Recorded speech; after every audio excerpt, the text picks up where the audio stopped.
इस कार्यक्रम के पुण्यार्जक हैं श्री कंवरलाल जी महावीर प्रसाद जी, पाटनी, मदनगंज, किशनगढ़, राजस्थान।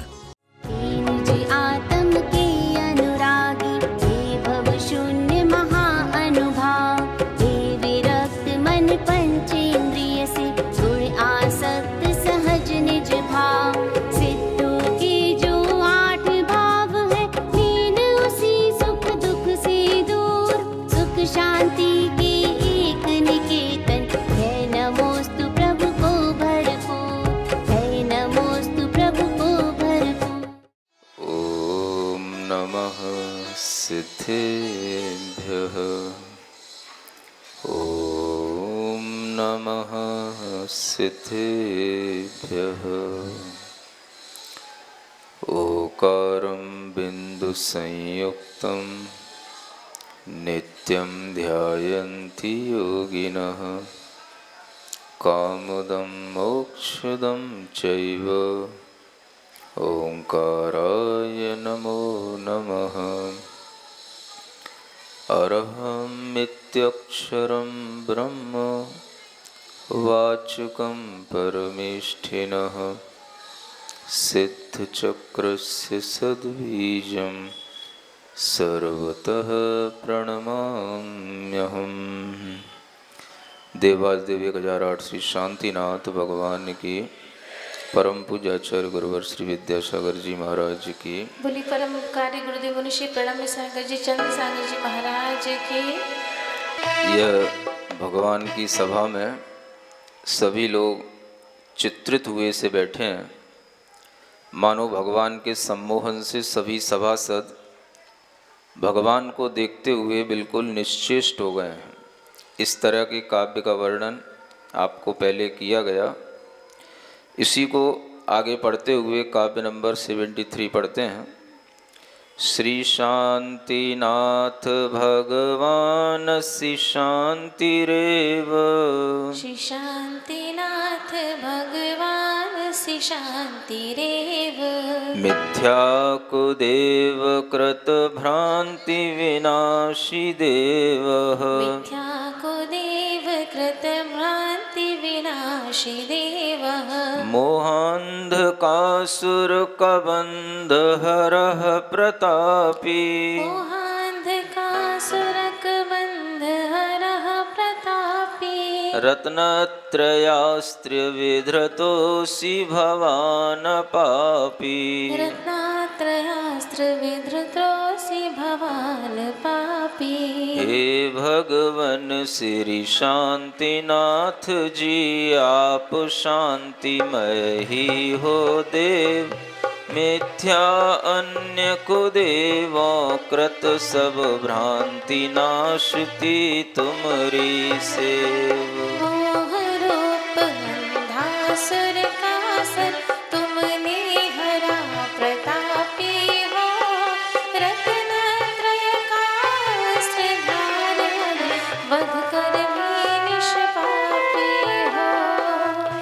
इस काव्य में यह कहा जा रहा है कि भगवान शांतिनाथ की सेवा करने से ही अन्य जो मिथ्या कुदेव हैं, उन देवों को भगवान मानने की जो भ्रांति हमारे अंदर पड़ी रहती है, वह भ्रांति भगवान की सेवा से ही दूर हो जाती है। सेवा क्या कहलाती है? क्या हम सेवा का अर्थ इतना ही समझते हैं कि हम भगवान के कोई पैर दबाएं, कि भगवान की कोई हम क्या करें, सिर पर धारा करें कि मालिश करें, इसका नाम ही सेवा होती है? और अगर ये सेवा होती है तो ये सेवा कुछ भी आप कर नहीं सकते। सेवा का मतलब वस्तुतः क्या है? हम भगवान की सेवा करते हैं ऐसा कहा जाता है, हम भगवान के सेवक हैं ऐसा भी बहुत से लोग कहते हैं। सेवा करने का मतलब हम क्या करते हैं भगवान के लिए कि हम भगवान के पैर दबाते हैं इसलिए भगवान की हम सेवा करते हैं, या भगवान के मंदिर में आकर के हम कोई वहाँ पर झाड़ू पोंछा का काम लगा लेते हैं, इसलिए भगवान के सेवक कहलाते हैं। किस लिए भगवान की सेवा करके हम सेवक कहलाते हैं? आपके मन में ये विचार आना चाहिए कि सेवा का वास्तविक अर्थ क्या, सेवा का मतलब क्या। कहने में आता है कि हम भगवान की सेवा कर रहे हैं, लेकिन क्या हम भगवान की सेवा कर पाते हैं? क्या हम भगवान की सेवा कर सकते हैं? आप भगवान की क्या सेवा करेंगे बताओ? कई लोगों के मुख से सुनने में आता है कि भगवान आपकी सेवा करते करते हमारा पूरा जीवन बीत गया, आपकी सेवा में हमने अपना सर्वस्व न्यौछावर कर दिया, ऐसा सुनने में आता है। लेकिन भगवान की सेवा कैसे की जा सकती है, यह भी एक विचाराधीन प्रश्न है। आप कहते हैं कि हमने भगवान की सेवा की और हम भगवान के सेवक हैं। यह सेवा और सेवक का भाव आपके अनुसार किस रूप में है, यह सोचने की बात है कि क्या हम भगवान की सेवा कर सकते हैं? भगवान हमारी सेवा लेते हैं? भगवान हमारी सेवा से क्या प्रसन्न होकर के हमें कुछ वरदान देते हैं? इस तरह की अनेक बातें जब हमारे दिमाग में स्पष्ट होंगी, तभी हम समझ पाएंगे कि भगवान की सेवा कैसे की जाती है और भगवान की सेवा का मतलब क्या है। हम भगवान की सेवा क्या कर सकते हैं? कहने में आती है कि वो भगवान की सेवा हो रही है, लेकिन भगवान की सेवा कभी हो भी नहीं सकती और भगवान को किसी सेवा की कोई ज़रूरत भी नहीं है। भगवान को किस सेवा की ज़रूरत है? क्या भगवान के लिए कोई कभी थकान होती है, कि भगवान को कभी कोई रोग हो जाते हैं, कि भगवान को कभी कोई विश्राम करना पड़ता है, कोई सिर और पैर में दर्द होते हैं, तुम्हारी पूजा से वो खुश हो जाते हैं तो शायद उन भगवान की सेवा हो जाती हो? ऐसा कुछ है? ऐसा भी कुछ नहीं है। ये तो आपको बताया गया है कि भगवान 18 दोषों से रहित होते हैं, उनके अंदर कोई थकान, कोई निद्रा, किसी भी तरह का कोई क्लेश कुछ भी नहीं होता, और वह भगवान किसी भी तरह से कभी भी न थकान को प्राप्त होते हैं, न कभी उनके लिए कोई पसीना आता है। फिर आप भगवान की सेवा कैसे करते हैं? केवल भगवान की प्रतिमा पर एक छन्ना लेकर के उन्हें पोंछते रहने का नाम सेवा मान लें? हाँ? अगर यही सेवा है तो फिर सब लोग उसी सेवा को ही फिर घिस घिस करके करें और फिर भगवान की प्रतिमा ही घिसते रहें, तो इसका नाम ही सेवा हो जाएगी। फिर क्या है भगवान की सेवा? आप विचार करें कि क्या हम भगवान की सेवा करते हैं, क्या हम भगवान की सेवा कर सकते हैं, या भगवान हमारी सेवा लेते हैं? क्या हम भगवान के सेवक बनते हैं? अगर हम तत्व दृष्टि से थोड़ा सा विचार करेंगे, यथार्थ दृष्टि से विचार करेंगे, तो हमें समझ आएगा कि भगवान कोई भी सेवा लेते नहीं और हम भगवान की कोई भी सेवा कर सकते नहीं। देखा जाए तो भगवान के निकट जाने पर भगवान के पूजन अर्चन से सेवा हमारी ही आत्मा की होती है, भगवान की कोई सेवा नहीं होती। शांति किसको मिलेगी? भगवान के दर्शन पूजन अगर आप करते हैं, प्रक्षालन आदि करते हैं, तो उससे आपके मन के अंदर जो सुख मिल रहा है, मन में जो शांति आ रही है, मन में जो पुण्य का भाव आ रहा है, ये भाव आपके लिए सुख दे रहा है कि भगवान को सुख दे रहा है? बोलो तो, पता तो पड़े क्या सोच के करते हो। कुछ लोगों की आदत ही है कि बस छन्ना घिसते रहना, भगवान को घिसना और छन्ना घिसना, तब तक घिसना कि छन्ना बदलने की नौबत ना आ जाए। जीवन में कहीं कोई परिवर्तन आया नहीं आया इससे कोई मतलब नहीं, लेकिन छन्ना जरूर रोजाना घिसना चाहिए, नए नए छन्ने हर रोज बनने चाहिए। भगवान घिस जाए, भगवान की प्रतिमाएं घिस जाएं, भगवान के चरण घिस जाएं, लेकिन हमारे कभी कोई कर्म घिस रहे कि हमारे अंदर कोई कर्मों में कोई अंतर आ रहा है, इस बात की लोगों को चिंता नहीं रहती। उन्हें शायद ये पता होता है कि इसी का नाम भगवान की सेवा है। ऐसी सेवा करने वाले लोगों को समझना चाहिए कि भगवान की सेवा हम किस रूप में कर रहे हैं। अगर हम भगवान के दर्शन करते हैं, पूजन करते हैं, तो हम भगवान की सेवा कर रहे हैं, या हमारे मन में जो भगवान के दर्शन पूजन से विशुद्धि उत्पन्न हो रही है, जो हमारे क्लेशों में कमी हो रही है, ये भगवान के द्वारा हमारे लिए सेवा की जा रही है और हमें इस सेवा की मेवा मिल रही है, पुण्य की मेवा हमको मिल रही है। तो हम भगवान के द्वारा सेवित हो रहे हैं कि हम भगवान की सेवा कर रहे हैं। क्या समझ आ रहा है? दुनिया में जितने भी देवी देवताओं की आराधना करने वाले लोग हैं, सब भगवान की सेवा करते हैं, लेकिन एक यथार्थ दृष्टि को जानने वाला, तत्व दृष्टि रखने वाला, एक कोई श्रावक या श्रमण या कोई जैन व्यक्ति जो वास्तव में भगवान को जानने वाला होगा, वही ये समझ सकता है कि हम भगवान की कभी सेवा नहीं कर सकते। भगवान की सेवा से हम ही को सेवा, आत्मा की सेवा हो रही है और हम ही को उसकी मेवा मिल रही है। भगवान को कोई मेवा नहीं चढ़ा रहे हम,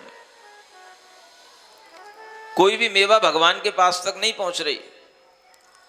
आप जो भगवान के लिए अर्पित कर रहे हो वो आपके लिए ही लौट करके आ रहा है, आपके लिए ही वो पुण्य बंध का कारण हो रहा है, और वहां पर कोई भी चीज ग्रहण करने में नहीं आ रही। ये भगवान की सेवा का एक अलग रूप अगर हमें देखने को मिलता है तो वह जैन दर्शन में मिलता है, जहां पर भक्त भगवान की सेवा करके भी स्वयं में ही वो आत्मा की सेवा कर रहा होता है, और आत्मा में ही उस सेवा का फल, उसे जो मेवा मिलनी चाहिए, वो आत्मा के पुण्य फल के रूप में उसे प्राप्त होती रहती है। ऐसी सेवा, ऐसी मेवा अगर हम भगवान शांतिनाथ के पुण्य चरणों में केवल भगवान की आराधना, दर्शन, पूजन, स्तुति, विधान आदि के रूप में भी करते रहते हैं, तो आपके अंदर की जो मिथ्या भ्रांतियां हैं वो दूर हो सकती हैं। अनेक देवी देवताओं संबंधी जो मिथ्या भ्रांतियां हैं वो दूर हो सकती हैं। केवल हमें भगवान के पूजन भक्ति से ही इतना लाभ मिल सकता है कि हम धीरे धीरे समझने लग जाएं कि शांतिनाथ भगवान में जो शांति है वो दुनिया के किसी भगवान में शांति नहीं है।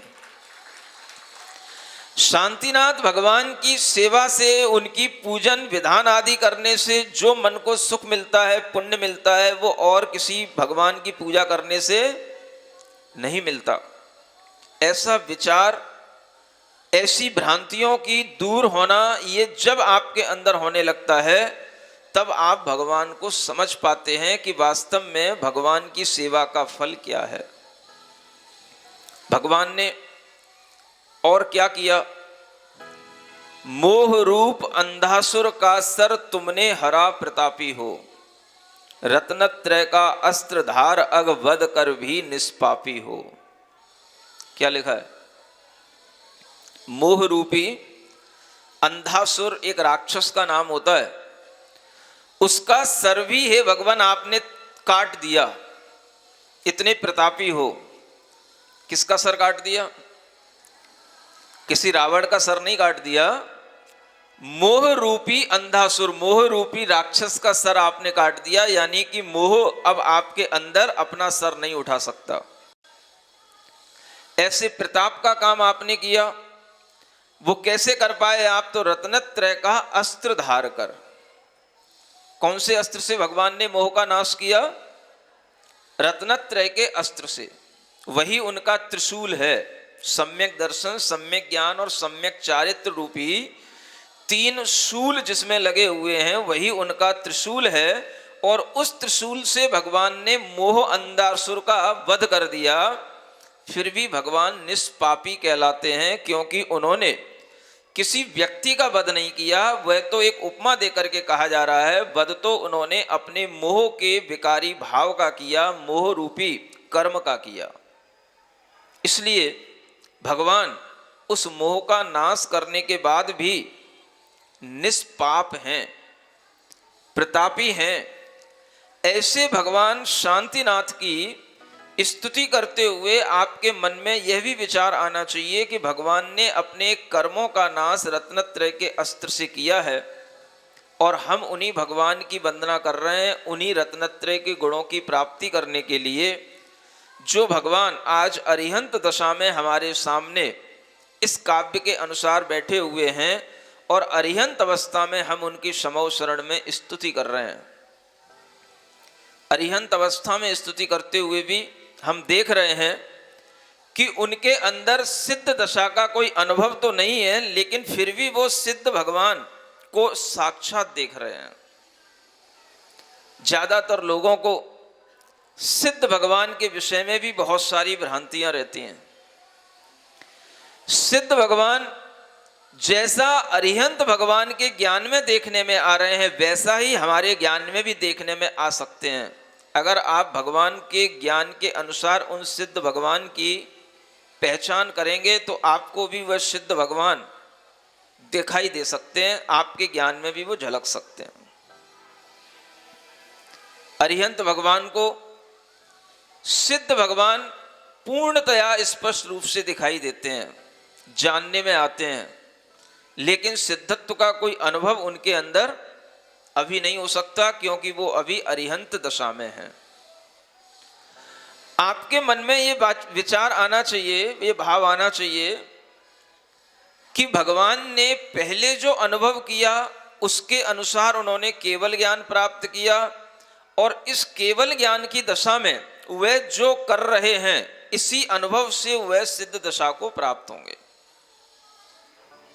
जब सिद्ध दशा को प्राप्त हो जाएंगे तो सिद्धों का अनुभव वो कह नहीं पाएंगे। केवल ज्ञान से पहले जो उन्हें अनुभव था उस अनुभव को वो नहीं कह पाएंगे, और केवल ज्ञान करके वो क्या अनुभव कर रहे हैं वो भी अनुभव वो नहीं कह पाएंगे। कहने में क्या आ रहा है? जो केवल ज्ञान के माध्यम से देखा जा रहा है वो कहने में आ रहा है, और वही हमें कहना चाहिए। इस विषय में पहले भी एक चर्चा की गई है। केवल ज्ञानी वह अरिहंत भगवान केवल ज्ञान में जो दिख रहा है वो बता रहे हैं, जो अनुभव में आ रहा है वो कुछ नहीं बता रहे हैं। ये बात आपके दिमाग में पक्की बैठ रही कि नहीं बैठ रही है? फिर से सुनाऊं क्या कह रहा हूं? केवल ज्ञानी भगवान दिव्य ध्वनि में वह बता रहे हैं जो उनके ज्ञान में आ रहा है, अनुभव से वो कुछ नहीं कह रहे हैं, और अनुभव कहा भी नहीं जा सकता। इसके विषय में भी पहले आपको खूब अच्छे ढंग से समझाया जा चुका है। इसलिए एक नया हाइको आपके सामने और आ रहा है। अब तो हाइको छंद से आप लोग परिचित हो गए होंगे। क्या कह रहा हूं? अनुभव से ज्ञान मिला जिनको, अनुभव से ज्ञान मिला जिनको, जिन माने जिनेंद्र भगवान को, वही तो कहो, वही तो कहो। जो अनुभव से उन्हें ज्ञान मिला है उस ज्ञान को जो उन्होंने हम लोगों को दिया है, हमारा भी कर्तव्य है हम वही ज्ञान दूसरों के लिए कहें।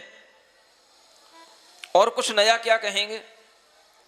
जब केवल ज्ञानी का ज्ञान हमें मिला है तो हमें उसी ज्ञान के विषय में कहना चाहिए, उसी ज्ञान की हमें चर्चा करना चाहिए। और केवल ज्ञानी भगवान भी उसी ज्ञान की बात करते हैं और किसी बात को वह नहीं करते। जो उनके ज्ञान में देखने में आता है वो सिर्फ वही बताते हैं। ऐसे केवल ज्ञानी भगवान जो जैसा पदार्थ है उसको उसी रूप में देख रहे हैं, जान रहे हैं, उसमें जो परिवर्तन हो रहा है उसमें वो देख रहे हैं, जान रहे हैं, और वही आपको बता रहे हैं।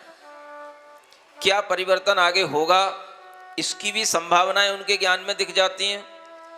किस परिवर्तन के साथ आप यहां आए हैं वो पास्ट का भी उनके अंदर दिख जाता है, और जो परिवर्तन भविष्य में होने वाले हैं उन परिवर्तनों का ज्ञान भी उन्हें पहले से ही जानने में आ जाता है। इतना उनकी नॉलेज शार्प हो जाती है, इतना उनके अंदर विशद ज्ञान उत्पन्न हो जाता है। इसी को केवल ज्ञान कहते हैं।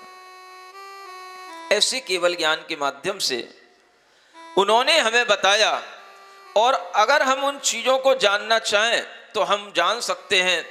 आज हम देखते हैं कि हम सिद्ध भगवान की आराधना तो करते हैं, लेकिन हमें सिद्धों के बारे में, सिद्धों के स्वरूप के बारे में कुछ विशेष रूप से स्पष्ट नहीं होता है। सिद्ध चक्र विधान करते हैं आप लोग, जब हम प्रवचन शुरू करते हैं तब हम ओम नमः सिद्धिभ्या का स्मरण करके सिद्ध भगवान का स्मरण करते हैं, लेकिन आपके मुख से वो स्मरण भी नहीं निकलता। उस समय क्या हो रहे होते हैं आप? आपके मुख से सिद्धों का स्मरण क्यों नहीं निकलता? जब हम सिद्ध भगवान का स्मरण करें तो आपके मन में भी ये भाव आना चाहिए कि हाँ, हमें भी सिद्ध भगवान का स्मरण करना है।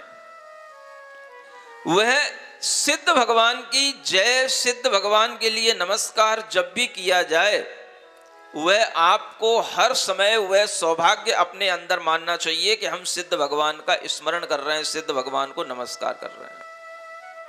और वह सिद्ध भगवान को किया गया स्मरण, नमस्कार, उन मुक्त जीवों के वर्णन के बारे में हमें अनेक आचार्यों ने ज्ञान दिया, लेकिन आचार्य समंतभद्र महाराज ने जो रत्नकंड श्रावकाचार में हमें ज्ञान दिया वो हमारे लिए बड़ा विशिष्ट है। गाथा नंबर 133, 34, 35 में उन्होंने हमें सिद्ध भगवंतों के बारे में बताया, मोक्ष के स्वरूप के बारे में बताया। और जो पिछले दिनों में हमने आपसे सल्लेखना की भी चर्चा की थी, उस सल्लेखना के फल से वह आत्मा क्या बनता है, वह उस सिद्ध भगवान के बारे में उन्होंने बताया।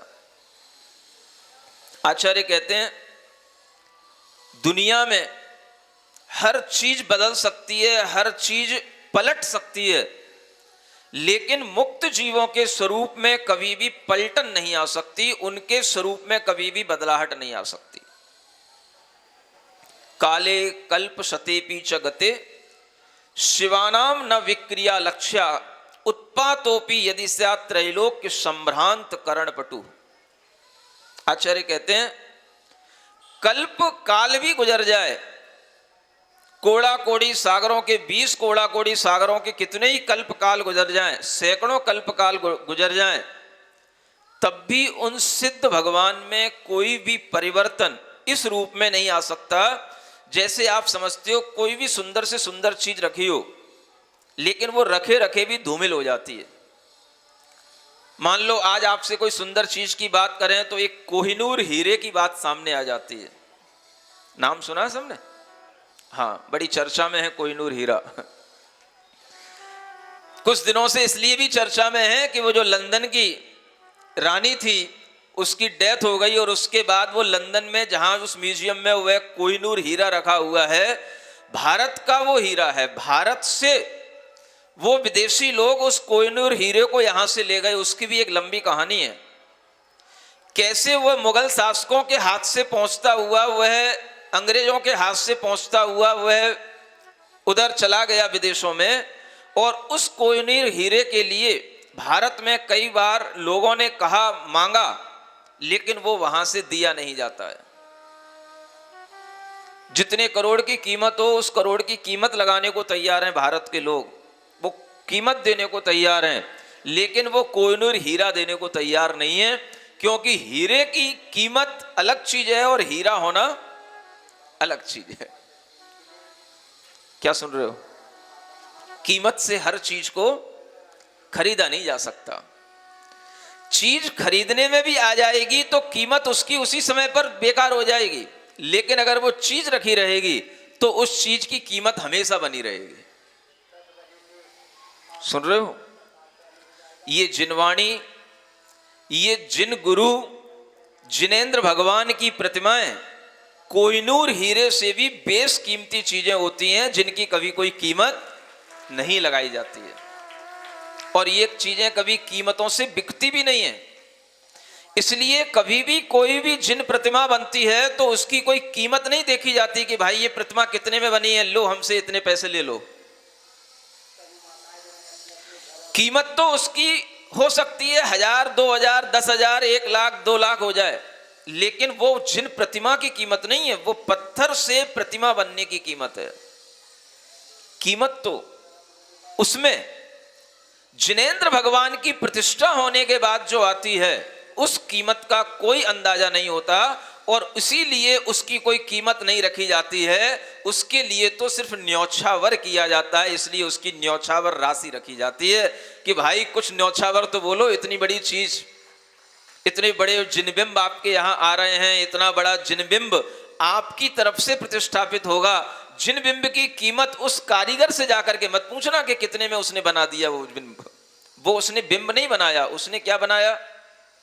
उसने तो एक प्रतिमा की शक्ल दे दी, आकृति बना दी, लेकिन वास्तव में उन जिन प्रतिमा को बनाना, उस पाषाण के अंदर जिनत्व की प्रतिष्ठा करना, वो उन बेशकीमती हाथों से होता है जिनकी कोई कीमत नहीं होती। जो रत्नत्रय के धारी होते हैं वो उस प्रतिमा को पूज्य बनाएंगे, तब जाकर के उसकी कीमत अनंत गुनी होगी।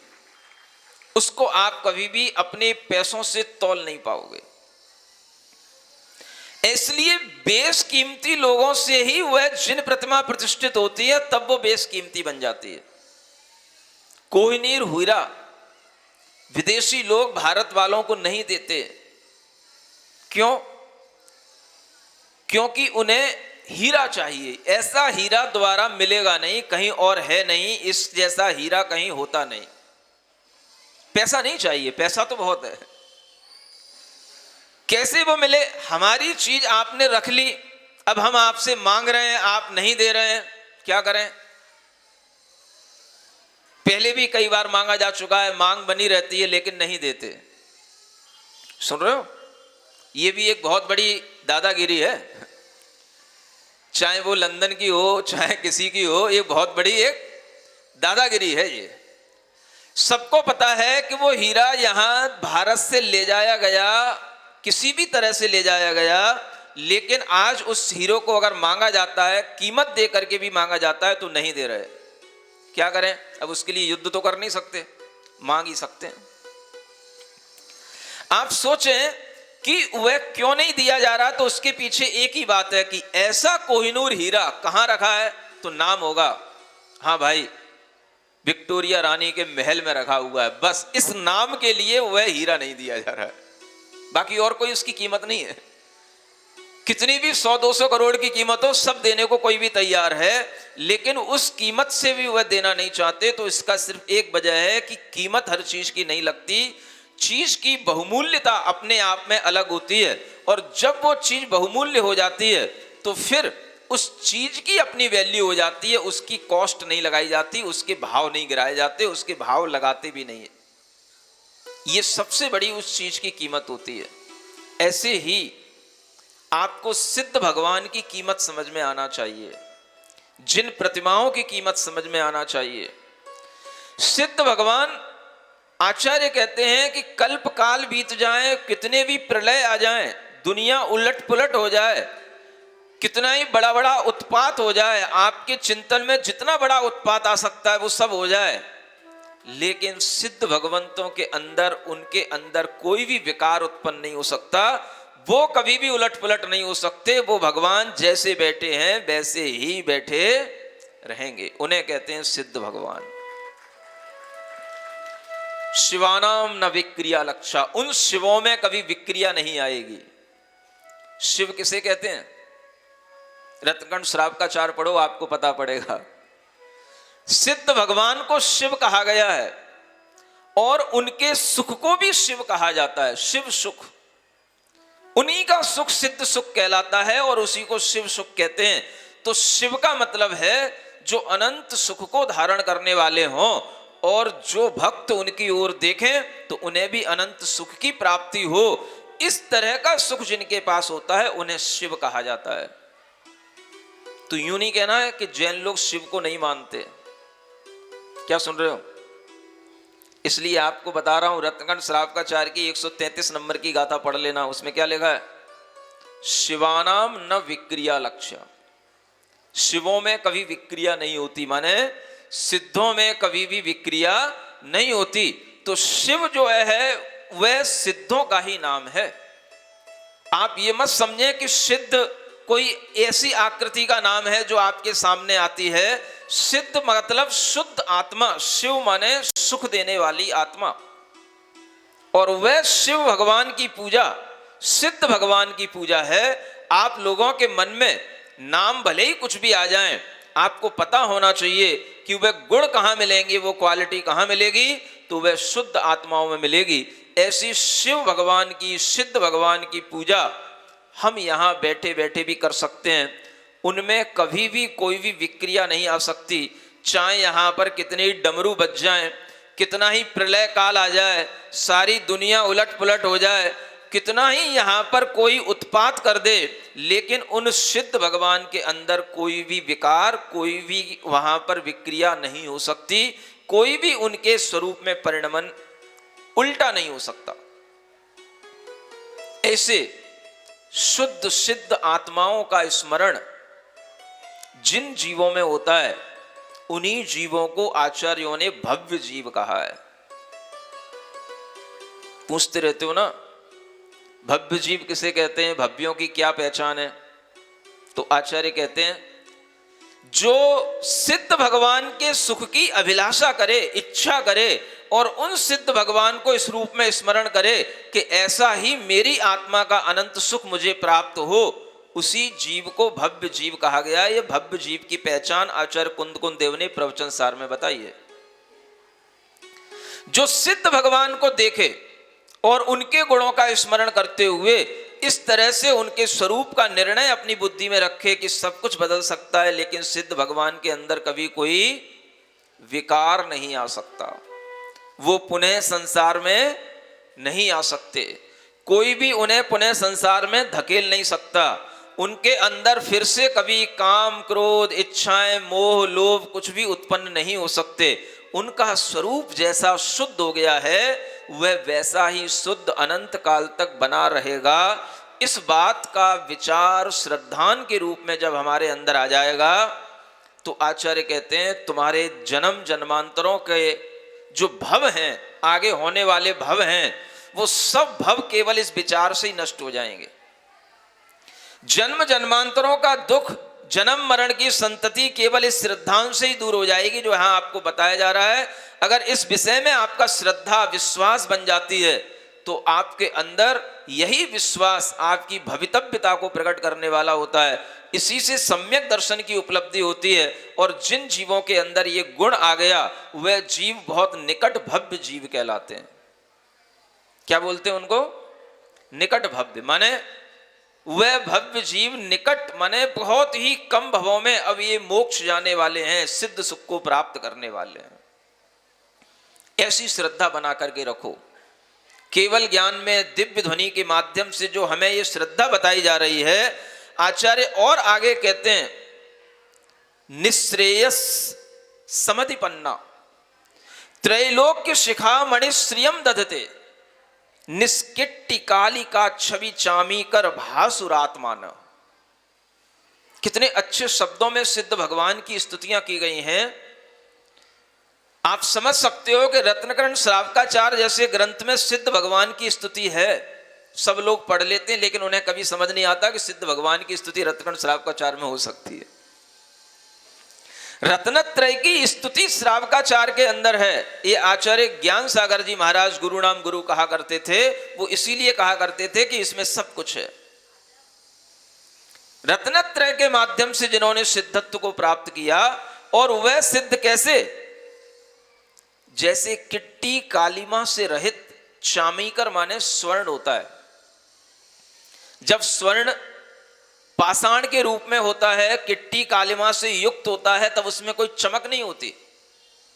लेकिन जब उसको शुद्ध बनाया जाता है, उसे तरह तरह से उसको छीलना, कूटना, पीटना, उसको गलाना, फिर उसको अग्नि में तपाना, और अनेक तरह के केमिकलों के माध्यम से भी उसके अंदर की सारी किट्टी कालिमा जब नष्ट कर दी जाती है, बाहर निकाल दी जाती है, तो शुद्ध स्वर्ण जैसे चमकता है। ऐसी उपमा उन सिद्ध भगवान के लिए दी है। ऐसी वह भासुर आत्माएं हैं। भासुर आत्मा ने, भासुर माने चमकती हुई आत्माएं। कहां ध्यान है आप लोगों का? कहां ध्यान है? क्या बोला जा रहा है? ध्यान कहां रखना है? ऊपर की ओर, इधर उधर नहीं। आत्माएं जो सिद्ध हैं वो कैसी हैं? भासुर आत्माएं हैं। समझ आ रहा है? चमकीली आत्माएं हैं। अब मैं आपको ये बताना चाह रहा हूं कि जो आत्माएं इतने प्रकाश से स्वयं भासुर हुई हैं, स्वयं अपने अंदर इतना प्रकाश उत्पन्न की हैं, उन्हें किसी प्रकाश की क्या आवश्यकता होगी। कई बड़े बड़े पढ़े लिखे लोगों को ये बात समझ नहीं आती। कई लोग इस तरह के प्रश्न करते हैं, पढ़े लिखे भी करते हैं, बिना पढ़े भी करते हैं। पूछते हैं, महाराज आपने कहा सिद्ध भगवान कहाँ बैठे हैं? लोक के अग्रभाग पर बैठे हैं, निश्रेयस को प्राप्त हो गए हैं। उन्हें क्या कहा जाता है? निश्रेयस। मोक्ष का एक दूसरा नाम क्या है? निश्रेयस। उस निश्रेयस भाव को प्राप्त हो गए, मोक्ष भाव को प्राप्त हो गए, और वहां पर वह शिखामणि के समान बैठे हुए। शिखामणि माने जैसे सिर के ऊपर कोई मणि होती है, शिखा के ऊपर, चोटी के ऊपर भी एक मणि लगा ली जाती है, तो वो सर्वोच्च स्थान कहलाता है। सिरिजिण वाणी जग कल्याणी, जग जन मदतम मोहरी, जणमण हारी गढ़हर हारी, जम जरा भव रोग हरी, तिथ्य राणम दिव्य झुणिम जो पड़ई सुणई मय्ये धारई, राणम सौख मणंतम धरिय, सासद मोक्ष पदम पावई, सासद मोक्ष पदम पावई। इस कार्यक्रम के पुण्यार्जक थे श्री कंवरलाल जी महावीर प्रसाद जी, पाटनी, मदनगंज, किशनगढ़, राजस्थान।